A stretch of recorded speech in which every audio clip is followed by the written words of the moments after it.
ჩემ მარის კიდე ქონდა კომპიუტერი. გახდა ცუდად. და წამლის ფული რა არ მქონდა, ავდექი და გავყიდე. და წამალი ვუყიდე ბავშვსა.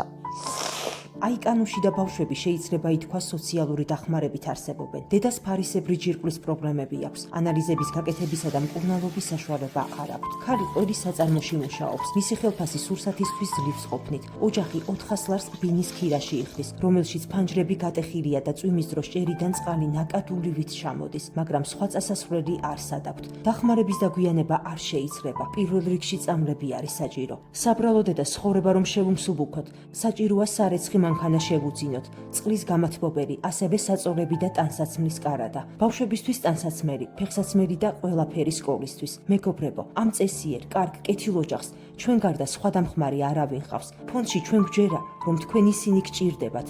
სათნო ადამიანებს, ვისაც გულის სიღრმემდე გაწუხებთ, სხვისი უბედურება. გადარიცხეთ ნებისმიერი თანხა ჩერნოვეცკის ფონდის ოფიციალური საიტის მეშვეობით.